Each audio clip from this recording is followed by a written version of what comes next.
Le soir du 7 novembre 1990, de puissantes lumières sont apparues au-dessus de la place Bonaventure à Montréal. Un événement dont ont été témoins des dizaines de personnes. Mais de quoi s'agissait-il au juste? De lumière provenant de grues d'un chantier à proximité, ou plutôt d'un véritable ovni? C'est le mystère que tentera d'élucider notre enquêteur aujourd'hui.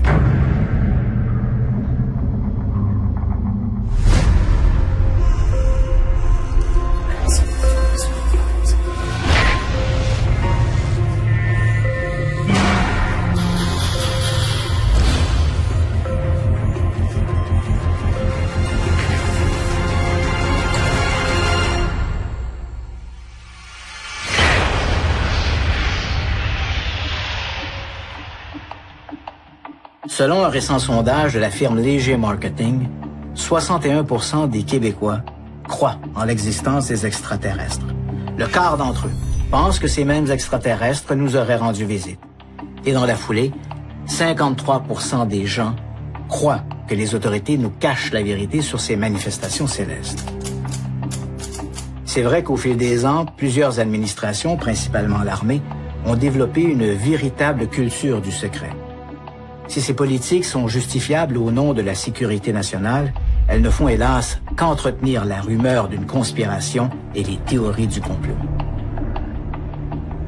Cela dit, le ciel étant de juridiction fédérale, le gouvernement canadien a gardé longtemps un œil sur le phénomène des objets volants non identifiés, les ovnis. Dès le début des années 1950, le ministère des Transports et l'armée canadienne se sont liés pour créer des projets d'études comme le projet Magnet, le projet Aimant ou le projet Second Story, le projet de second niveau. L'une des toutes dernières observations à avoir été colligée officiellement par les autorités concerne un événement survenu à Montréal le 7 novembre 1990. Ce soir-là, une dizaine de personnes réunies sur la terrasse de l'hôtel Hilton Bonaventure au centre-ville ont observé un phénomène lumineux pour le moins singulier. La manifestation a duré près de 3 heures et parmi les témoins, il y avait des policiers de la CUM, la Communauté urbaine de Montréal, comme on disait à l'époque, et un agent de la Gendarmerie royale du Canada. Je suis moi-même arrivé sur place aux alentours de 23 heures, où j'ai pu assister à l'extinction des dernières lumières dans les nuages. L'observation de l'OVNI de la place Bonaventure, comme l'ont surnommé les médias, a enflammé les imaginations et donné lieu à des débats passionnés entre croyants et sceptiques. L'affaire n'a jamais été proprement expliquée.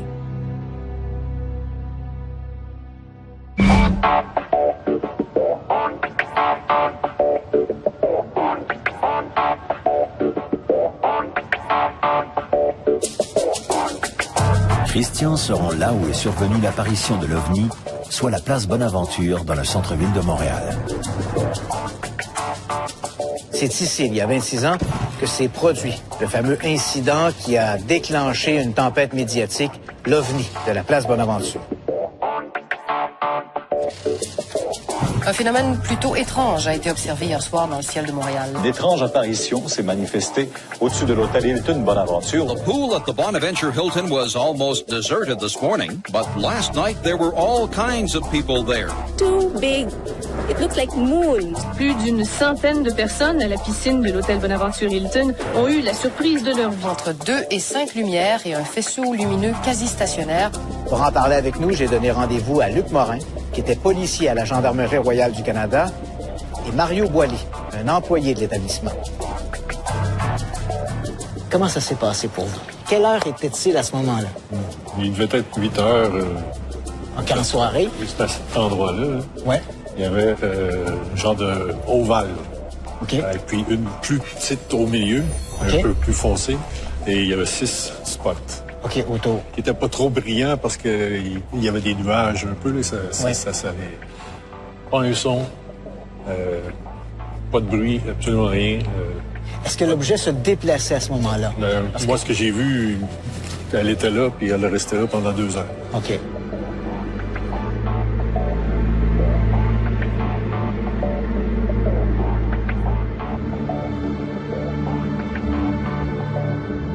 À un moment donné, j'ai vu un avion passer qui devait être à 8 000, 10 000 pieds.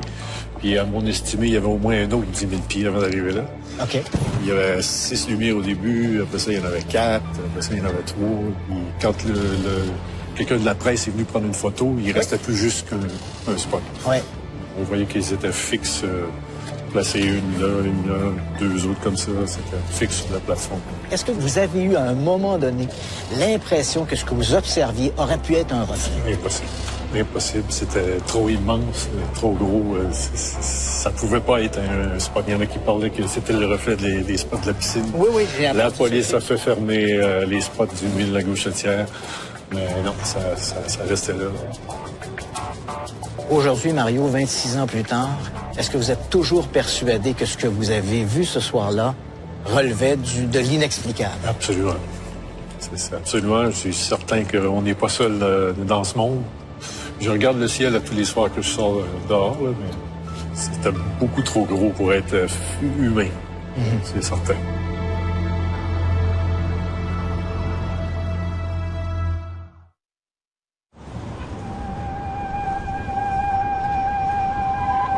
Après avoir entendu le témoignage de Mario Boily, Christian rencontre Luc Morin, ex-officier de la GRC qui a travaillé sur le dossier de l'OVNI de la place Bonaventure. Donc, vers 21h30, je suis arrivé sur les lieux et j'ai fait les premiers constats. J'ai effectivement noté la présence de 3 faisceaux lumineux qui semblaient immobiles à travers un plafond nuageux. J'imagine que quand on reçoit un appel de ce type-là, et on arrive sur place, on s'attend à prendre essentiellement un rapport d'observation. On ne s'attend pas à être soi-même témoin du phénomène. C'est exact. C'était la première fois que ça m'arrivait dans ma carrière et ma première préoccupation était la sécurité du public. Quelle est la démarche que l'on fait? Avez-vous contacté les aéroports? Avez-vous contacté l'armée? Est-ce qu'il y a une démarche qui a été faite? En fait, on a contacté les aéroports pour savoir s'ils avaient quelque chose sur les radars et les autorités nous ont informé qu'il n'y avait rien sur les radars. Par la suite, il y avait un pilote d'Air Canada qui était ici, qui m'a informé que selon lui, ces lumières-là, on voyait en fait un triangle lumineux, que ces lumières-là étaient à environ 3500 ou 4000 pieds de hauteur. Quand vous regardiez le phénomène, aviez-vous l'impression qu'il s'agissait d'un objet physique qui était là ou c'était simplement un reflet de lumière? J'avais l'impression qu'il s'agissait d'un objet physique. En fait, il y avait de la construction très près d'ici. Je crois qu'on montait l'édifice du mine de la Gauchetière. Exact. On avait fait éteindre les lumières du chantier de construction pour s'assurer que ce n'était pas une réflexion. Et malgré tout, les lumières sont demeurées là. Les faisceaux lumineux ne sont pas disparus. J'imagine qu'on est témoin d'un incident comme celui-là. On garde quelques traces. Et je crois deviner que vous avez conservé le rapport d'enquête de l'époque. Effectivement, j'ai conservé les documents originaux de l'époque. Par exemple, les rapports des premiers appels qui ont été faits au quartier général de la GRC, les rapports du service de police de la Ville de Montréal.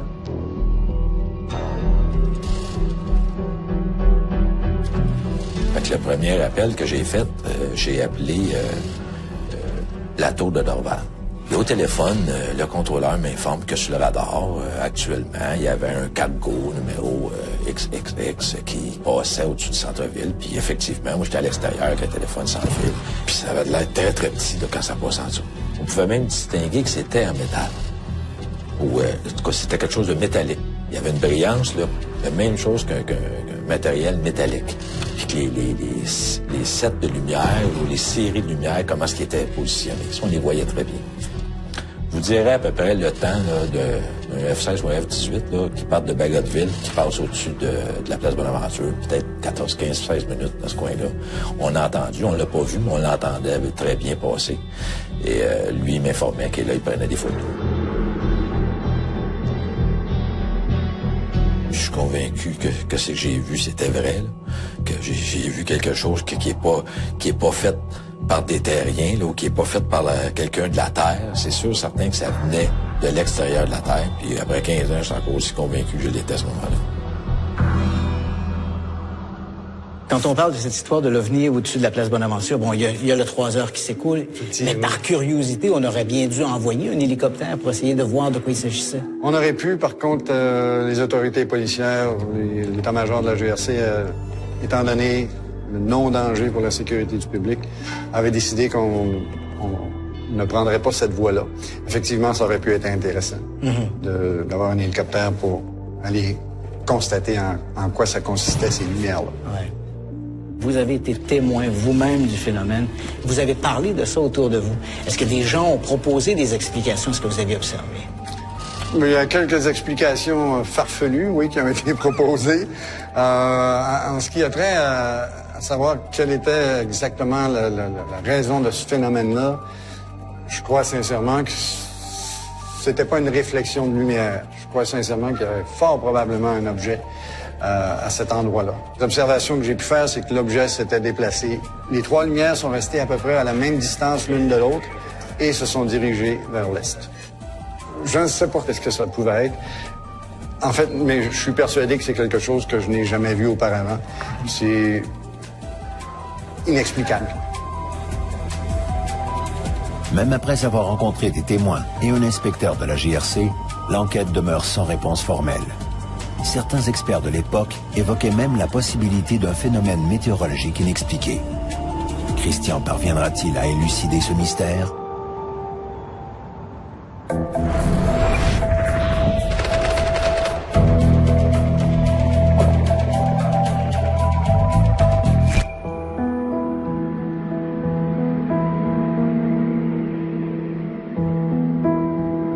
Le 20 mai 1967, Stéphane Michalak, un mécanicien industriel de Winnipeg, s'enfonce dans le parc provincial de White Shell sur la frontière du Manitoba et de l'Ontario. Il compte y faire de la prospection minière. Vers midi 15, alors qu'il se trouve près de Falcon Lake, Michalak voit apparaître dans le ciel deux objets en forme de cigare. Les objets émettent un bourdonnement régulier et irradient d'une lueur rougeâtre, comme du métal chauffé à blanc. Puis l'un de ces objets amorce une lente descente et se pose à moins de 45 mètres du prospecteur, tandis que l'autre objet s'éloigne et disparaît dans le ciel. Derrière un rocher, Michalak peut observer l'objet qui ressemble à un grand bol en métal surmonté d'une coupole. Sur cette coupole, Michalak note de petites ouvertures rectangulaires d'où émane une lueur violette. Cette même lueur est visible sur le côté de l'objet à travers une espèce de grille de ventilation. L'objet fait à peu près 10 mètres de diamètre pour une hauteur de 3 mètres. Puis soudain, une porte s'ouvre sur le côté de l'objet, comme l'iris d'une caméra. Persuadé d'être en présence d'un prototype secret de l'armée américaine, Michalak s'approche et glisse la tête dans l'ouverture. Il ne voit que cette lueur violette et des lumières clignotantes. Michalak fait un pas en arrière. Il entend un déclic et la porte se referme. De plus en plus curieux, de sa main gantée, il touche la surface de l'objet. Aussitôt, les embouts en caoutchouc de ses gants fondent au contact du métal. La base de l'objet pivote d'un quart de tour et cette grille, observée un peu plus tôt, se retrouve devant Michalak et laisse échapper un souffle d'air chaud, en fait si brûlant qu'il met le feu aux vêtements du prospecteur. Michalak doit se rouler dans l'herbe pour éviter d'être brûlé vif. L'engin décolle aussitôt et disparaît dans le ciel.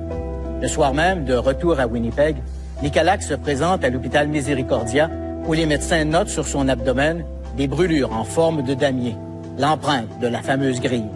Les médecins notent aussi que Michalak souffre d'une forme d'irradiation de nature inconnue.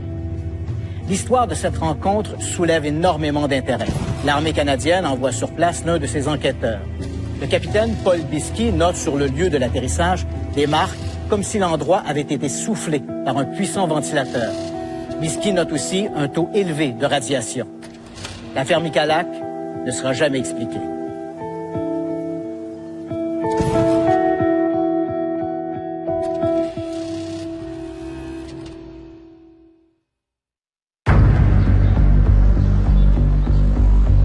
Pour approfondir son enquête sur la place Bonaventure, Christian se rend aux Archives nationales du Canada. Il veut savoir jusqu'à quel point le gouvernement canadien est impliqué dans le dossier. Pour ce faire, il rencontre l'archiviste David Rajot. Le projet Magnet était un chercheur qui s'appelait Wilbert Smith au ministère des Transports au début des années 50 qui s'intéresse au magnétisme, possiblement utilisé pour la propulsion d'engins. M. Smith considère que l'électromagnétisme, ce qui est intéressant avec ça, c'est que c'est probablement ce qui explique les secousses volantes. Parce que lui croyait aux secousses volantes, il croyait que c'était un phénomène extraterrestre. C'est d'ailleurs ce qui va, lorsqu'il dépose le projet Magnet, noir sur blanc, il écrit il n'y a aucun doute que certaines de ces observations sont des engins extraterrestres. J'imagine qu'au ministère des Transports, on réagit avec une conclusion comme celle-là. En fait, pas d'abord. Je pense que le ministère des Transports s'est d'abord laissé montrer ouvert, plutôt. Et donc, entre 53 et 54, il y a une station d'observation d'OVNI qui est en place pas loin d'Ottawa. En août 54, il y a eu une détection d'OVNI.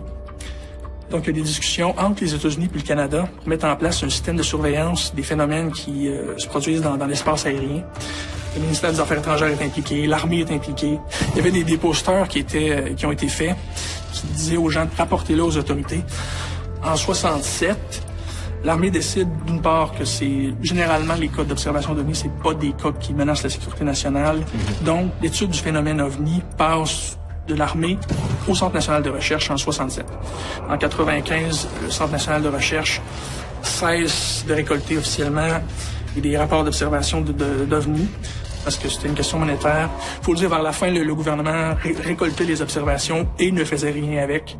Dans le cas de l'OVNI de la place Bonaventure, on a évoqué des communications entre les policiers de la CUM, comme on disait à l'époque, la communauté urbaine de Montréal. Il y avait des policiers de la GRC qui étaient également là. Et finalement, il y a eu des communications avec les militaires. Le problème qu'il y a, en tout cas du point de vue de quelqu'un qui s'intéresse au phénomène OVNI, c'est que c'est un peu la fin du programme. Donc, il y a très peu de documents le concernant. Quelques pages, on a le témoignage du policier de la GRC. Donc, l'armée, selon la politique, rapporte ce que finalement le policier de la GRC a dit, ce que le policier du CUM a dit. C'est une communication très courte, mais c'est tout. De quelques pages. Si on compare entre ce qui s'est passé en 90 et ce qui se passait dans les années 60, c'est deux mondes complètement différents. Il y a actuellement des milliers de pages de documents sur les OVNI qui sont archivés quelque part dans les voûtes des Archives nationales. Ces documents-là, ils sont consultables pour le public. Il suffit d'en faire une demande et les gens peuvent consulter tous ces documents. Ouais. Les documents sur les OVNI aux archives, il y en a beaucoup. Okay. Quelqu'un qui connaît pas le phénomène, qui commence à consulter les archives qu'on a ici, pourrait passer des jours... à éplucher l'ensemble de ces documents-là. Maintenant, le grand mot, y a-t-il une conspiration? Parce que quand on parle des OVNI, évidemment, les amateurs d'OVNI imaginent toujours toutes sortes de conspirations, de sombres complots. Là, on a des documents devant nous et certains passages de ces documents-là ont été censurés. Est-ce que ça nous cache une information qualitative sur une présence extraterrestre? Non, en fait, la plupart des documents concernant les OVNI sont déclassifiés. Sauf que nous, la loi sur l'accès à l'information nous oblige à protéger certains types de renseignements. Puis dans le cas des OVNI, les seuls renseignements protégés, donc qu'on communique pas au public, c'est les renseignements personnels, donc les noms des personnes.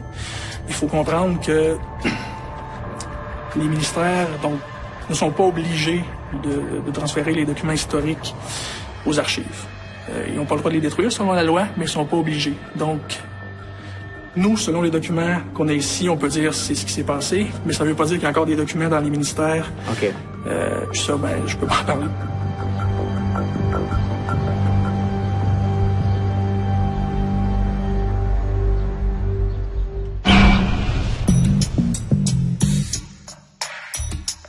Christian a mis la main sur le rapport de Richard Haynes, chercheur en aérospatial de la NASA, pour savoir s'il est possible qu'il y ait eu un véritable OVNI dans le ciel de Montréal. Au lendemain de l'observation d'un OVNI au-dessus de la place Bonaventure à Montréal, j'ai été contacté par un homme d'affaires montréalais, Bernard Guénette, lui-même très intéressé par la question des OVNI. Guénette souhaitait colliger un maximum d'informations sur cette observation pour pouvoir les envoyer pour analyse à Richard Haynes, un spécialiste de l'optique travaillant pour le laboratoire Ames de la NASA. Le rapport, intitulé « Détails entourant la présence d'un grand objet volant au-dessus de Montréal », a été publié au printemps de 1992. Richard Haynes y reprend la chronologie des événements, expliquant comment l'objet est passé d'une couronne lumineuse à deux lumières blafardes, et ce, au fur et à mesure que descendait sur Montréal un important plafond nuageux. Le mouvement des nuages étant connu grâce au relevé d'Environnement Canada, Richard Haynes estime que l'objet évoluait ce soir-là à une altitude comprise entre 1060 et 2700 mètres et que son diamètre, d'après son évaluation la plus conservatrice, était de 540 mètres, soit l'équivalent de 5 terrains de football. Richard Haynes rejette la possibilité que l'objet puisse être un phénomène atmosphérique ou astronomique, justement à cause de cette couverture nuageuse. Richard Haynes rejette aussi la possibilité d'un reflet sur les nuages. Ce soir-là, la couverture nuageuse est passée de 1600 à 1100 mètres. Or, il faut savoir que dans le cas d'un reflet, plus la surface réfléchissante se rapproche de sa source, plus cette source devient lumineuse et définie. Dans le cas de l'OVNI de la place Bonaventure, l'objet a réagi de manière tout à fait différente. Richard Hynes conclut que les preuves attestant la présence d'un grand objet volant inconnu au-dessus de Montréal sont tout à fait indéniables et que la nature de cet objet demeure pour l'instant non identifiée.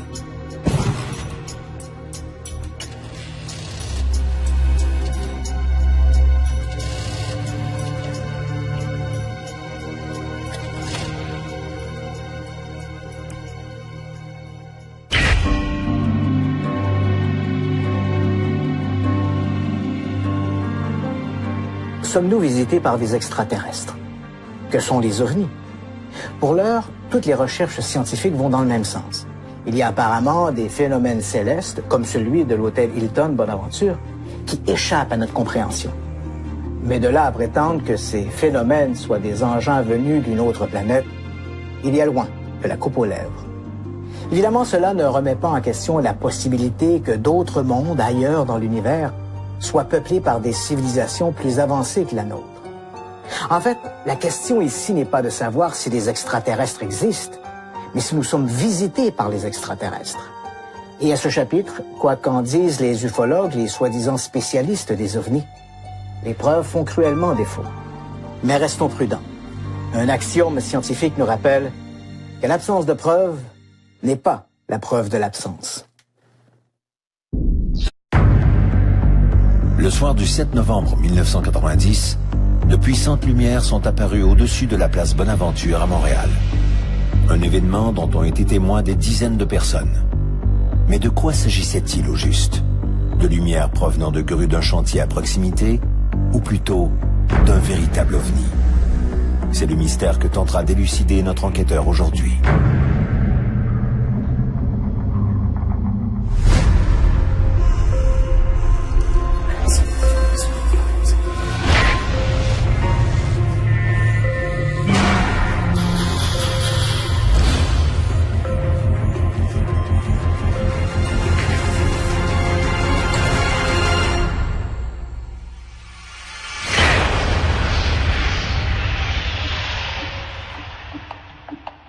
Selon un récent sondage de la firme Léger Marketing, 61% des Québécois croient en l'existence des extraterrestres. Le quart d'entre eux pensent que ces mêmes extraterrestres nous auraient rendu visite. Et dans la foulée, 53% des gens croient que les autorités nous cachent la vérité sur ces manifestations célestes. C'est vrai qu'au fil des ans, plusieurs administrations, principalement l'armée, ont développé une véritable culture du secret. Si ces politiques sont justifiables au nom de la sécurité nationale, elles ne font hélas qu'entretenir la rumeur d'une conspiration et les théories du complot. Cela dit, le ciel étant de juridiction fédérale, le gouvernement canadien a gardé longtemps un œil sur le phénomène des objets volants non identifiés, les ovnis. Dès le début des années 1950, le ministère des Transports et l'armée canadienne se sont liés pour créer des projets d'études comme le projet Magnet, le projet Aimant ou le projet Second Story, le projet de second niveau. L'une des toutes dernières observations à avoir été colligée officiellement par les autorités concerne un événement survenu à Montréal le 7 novembre 1990. Ce soir-là, une dizaine de personnes réunies sur la terrasse de l'hôtel Hilton Bonaventure au centre-ville ont observé un phénomène lumineux pour le moins singulier.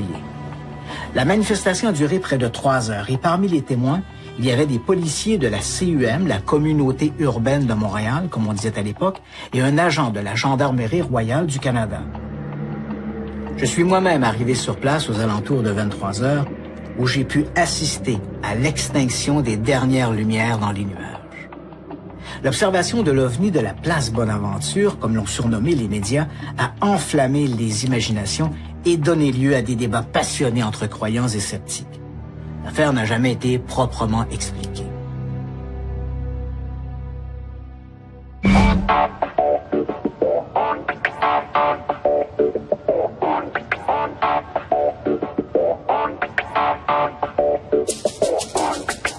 Christian se rend là où est survenue l'apparition de l'OVNI, soit la place Bonaventure dans le centre-ville de Montréal. C'est ici, il y a 26 ans, que s'est produit le fameux incident qui a déclenché une tempête médiatique, l'OVNI de la place Bonaventure. Un phénomène plutôt étrange a été observé hier soir dans le ciel de Montréal. Une étrange apparition s'est manifestée au-dessus de l'hôtel Hilton Bonaventure. The pool at the Bonaventure Hilton was almost deserted this morning, but last night there were all kinds of people there. Too big. It looked like moons. Plus d'une centaine de personnes à la piscine de l'hôtel Bonaventure Hilton ont eu la surprise de leur vie. Entre 2 et 5 lumières et un faisceau lumineux quasi stationnaire. Pour en parler avec nous, j'ai donné rendez-vous à Luc Morin, qui était policier à la Gendarmerie royale du Canada, et Mario Boily, un employé de l'établissement.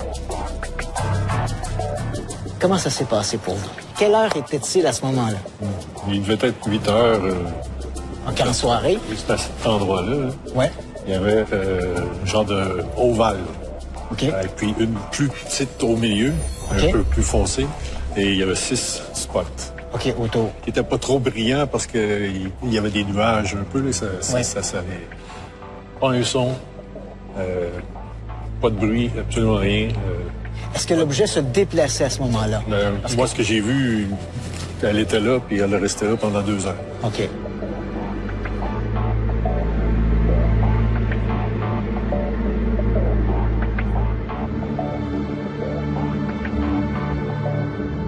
À un moment donné, j'ai vu un avion passer qui devait être à 8 000, 10 000 pieds. Puis à mon estimé, il y avait au moins un autre 10 000 pieds avant d'arriver là. OK. Il y avait 6 lumières au début, après ça, il y en avait 4, après ça, il y en avait 3. Puis quand quelqu'un de la presse est venu prendre une photo, il restait plus juste qu'un spot. Ouais. On voyait qu'ils étaient fixes, placés une là, 2 autres comme ça, c'était fixe sur la plateforme. Est-ce que vous avez eu à un moment donné l'impression que ce que vous observiez aurait pu être un reflet? Impossible. Impossible. C'était trop immense, trop gros. Ça pouvait pas être un spot. Il y en a qui parlaient que c'était le reflet des spots de la piscine. Oui, oui. La police a fait fermer les spots d'une ville La Gauchetière. Mais non, ça restait là. Aujourd'hui, Mario, 26 ans plus tard, est-ce que vous êtes toujours persuadé que ce que vous avez vu ce soir-là relevait de l'inexplicable? Absolument. C'est absolument. Je suis certain qu'on n'est pas seul dans ce monde. Je regarde le ciel à tous les soirs que je sors dehors, là, mais c'était beaucoup trop gros pour être humain. C'est certain.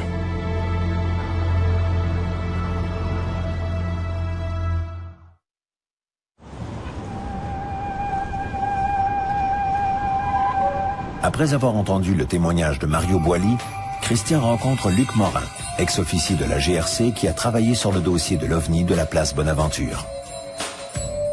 Donc, vers 21h30, je suis arrivé sur les lieux et j'ai fait les premiers constats.